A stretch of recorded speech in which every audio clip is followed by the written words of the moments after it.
Olá, hoje a nossa aula será sobre a infinitude dos números primos. Números primos. Entre todos os conjuntos dos números, o conjunto dos números primos é aquele em que todos os seus números são somente divisíveis por um e por eles mesmos. Acredita-se que os primeiros que descobriram a importância desse conjunto foram os chineses. A sua importância se deve ao fato de que podem gerar todos os demais números. Na geometria também podemos identificar os números primos, como veremos a seguir. O retângulo de área 42 pode ser obtido através da multiplicação do número primo 7 pelo número 6.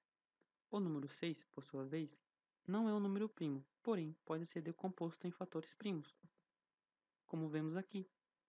3 vezes 2 é igual a 6. Do mesmo modo, o retângulo de área 20 pode ser decomposto em 5 vezes 4. 4 não é um número primo, porém pode ser decomposto em fatores primos. 2 vezes 2, por exemplo. Euclides de Alexandria foi um importante matemático grego que viveu por volta de 300 a.C. Considerado por muitos como o pai da arte da prova, escreveu uma das obras mais influentes da história da matemática, Os Elementos. Estabeleceu os axiomas da geometria e explicou a verdade dos números primos, de que há infinitos números primos. Eratóstenes também foi um matemático grego que viveu por volta de 276 a.C. Sendo algumas das realizações de Eratóstenes a invenção da esfera armilar, a medição do raio da Terra. Foi também o terceiro bibliotecário-chefe de Alexandria e criou o crivo. Este é Eratóstenes. Atividade. Com essa atividade, vamos tentar observar a dificuldade de se achar os números primos finitos em um conjunto de números naturais muito grande. Regras. Primeiro, selecionar por ordem crescente o primeiro número primo. Segundo, marcá-lo com uma cor e riscar todos os seus múltiplos até o final da tabela. Repetir o processo para o próximo número primo. Faremos isso para uma tabela contendo os números naturais de 2 a 120. Podemos observar aqui que, selecionando o número 2 e riscando todos os seus múltiplos, em seguida selecionamos o número 3 e riscamos todos os seus múltiplos, do mesmo modo fazemos com o número 5 e com o número 7. Encontramos então todos os números primos existentes na nossa tabela.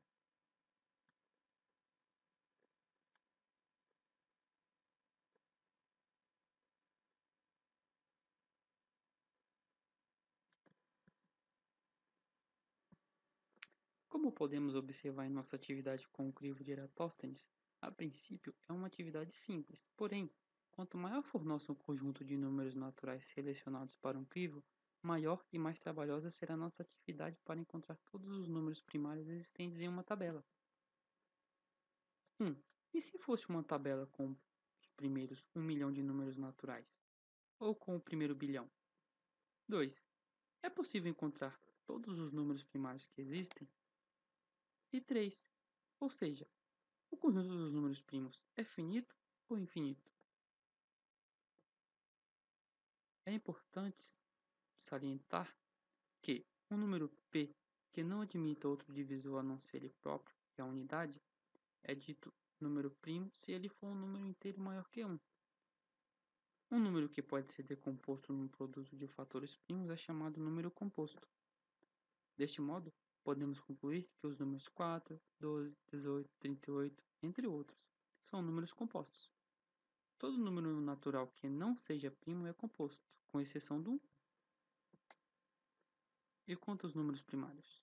O conjunto dos números primos é finito ou infinito? Para demonstrar se o conjunto dos números primos é ou não infinito, usaremos o método da redução ao absurdo.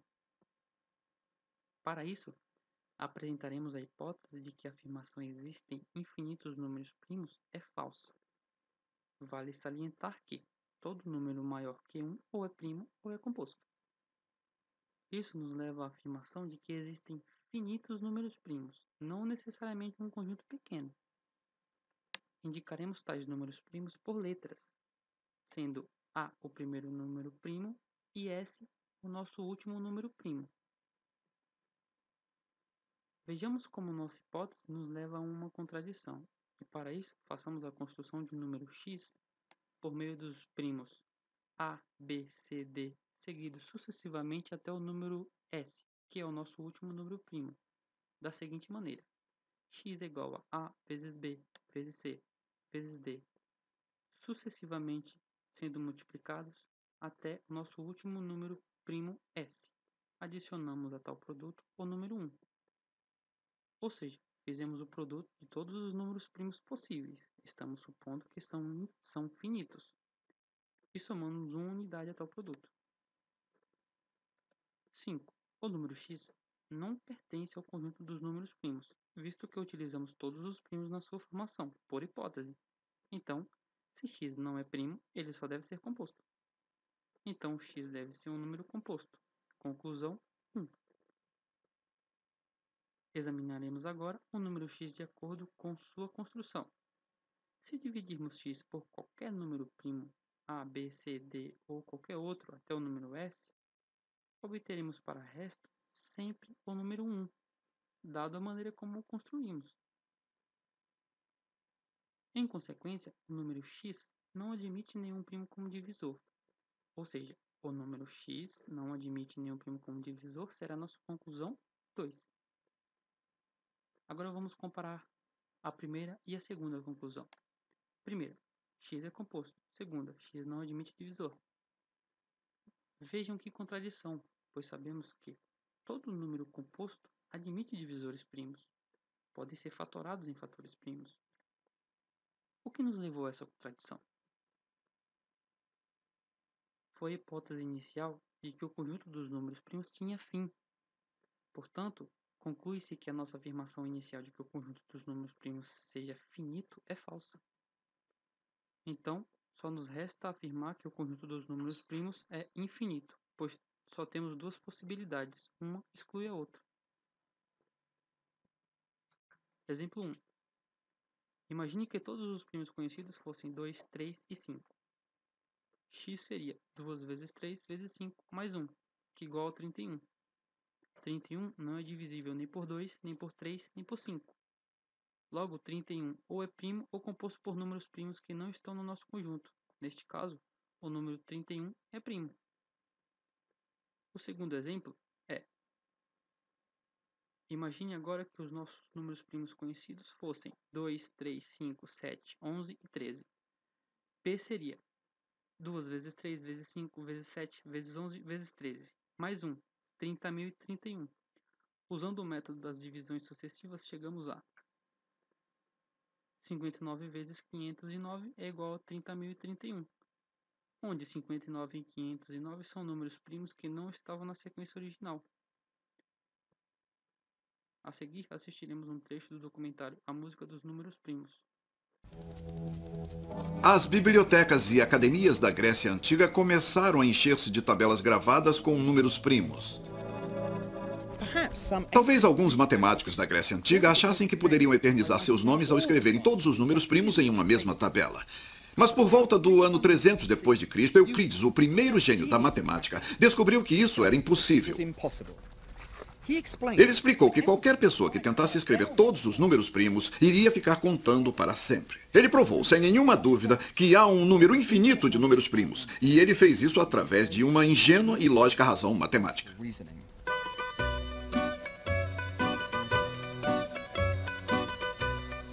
Euclides perguntou se era possível existir um número finito de números primários que poderiam ser multiplicados para se obter outro número. Então ele pegou a lista dos números primos 2, 3 e 5. Todos os números não poderiam ser obtidos através da multiplicação de diferentes combinações de 2, 3 e 5. Euclides inventou uma maneira de obter um número que nunca seria capturado por esses três números primos. Ele começou multiplicando sua lista de números, que tinha como resultado. Depois, e esse foi o seu ato de gênio, ele adicionou uma unidade ao número tendo 31 como resultado. Nenhum dos números primos 2, 3 e 5 da sua lista poderia dividir esse número de forma exata. Sempre sobraria uma unidade de resto. Agora Euclides já sabia que todo número poderia ser obtido através da multiplicação de números primos. Mas e o número 31? Bom, desde que ele não era divisível por 2, 3 nem 5, claro que havia números primos esquecidos da lista. De fato, 31 é um número primo, então Euclides descobriu um dos números esquecidos da lista. Mas se Euclides apenas colocasse esse número na tabela, ele cometeria o mesmo erro. Quanto maior fosse a tabela, ele poderia mostrar que havia números primos esquecidos da lista. Dessa forma, Euclides provou que os números primos eram infinitos.